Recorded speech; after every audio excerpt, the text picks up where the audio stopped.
নমস্কার, আমি স্বপ্না।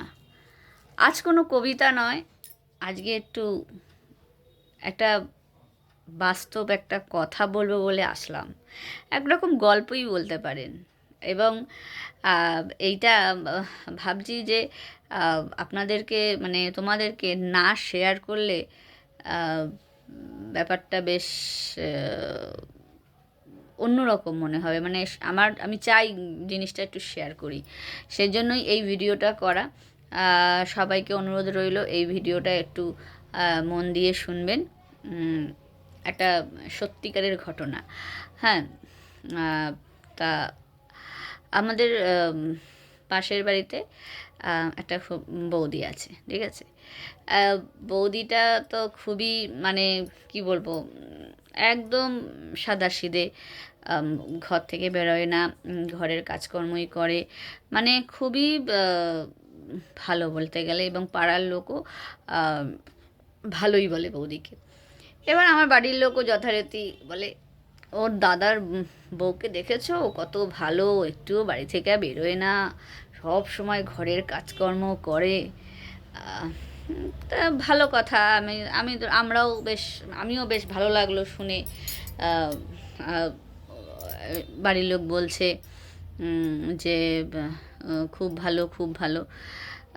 ভালো কথা। এবং এবার জিনিসটা মজার কোথায় বলুন তো?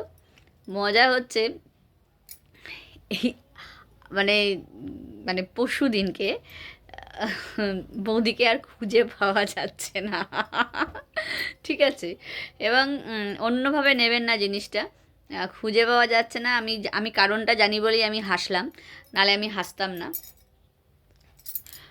বৌদিকে আর খুঁজে পাওয়া যাচ্ছে না। এবং তার 3 ঘন্টা পরই ফেসবুকে পোস্ট, ঠিক আছে, না বৌদি আবার বিয়ে করেছে, ঠিক আছে।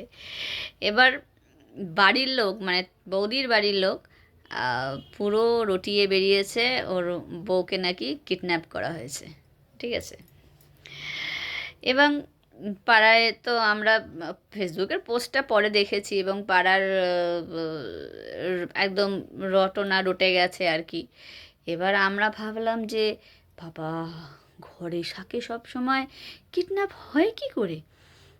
বাবা, তাহলে এবং আমরাও সবাই মানে চিন্তিত হয়ে পড়েছি যে কোথায় গেল বৌদি, আমাদের পাড়ার বৌদি কোথায় গেল, কোথায় গেল। মা, তারপরে যখন ফেসবুকটা খুলে দেখি বৌদি ভালো রকম পোস্ট দিয়েছে, এবং বৌদি তার একদম কাছাকাছি একটা দাদাকে বিয়ে করেছে আর কি। হ্যাঁ, এবং তার আবার কি বলবো, বড় করে অনুষ্ঠান হচ্ছে। সেতে আমি আবার নিমন্ত্রিত আছি। এবার ভাবছি যাব কি যাব না, সেটাই। এবং তোমরা প্লিজ কমেন্ট করে জানিও যে আমার যাওয়া উচিত হবে না হবে না। হ্যাঁ, এবং যেদিন ধরো এই পোস্টটা করব সেদিন তো অনেকটাই দেরি হয়ে যাবে। তাও তোমাদের কমেন্টের আশায় আছি। কিন্তু আমার হাতে তো সবটা নেই, বাড়ির লোক যদি আমাকে বলে যেতে, মানে বাড়ির সবারই নেমন্তন্ন আছে, তা অবশ্যই যেতে হবে। কিন্তু আমার মন থেকে একটু আমি ইচ্ছা নেই আর কি। সেজন্যই ভালো বৌদির আর ভালো গুণ একটু তোমাদের সঙ্গে শেয়ার করলাম। তোমরা কমেন্ট করে জানিও। নমস্কার।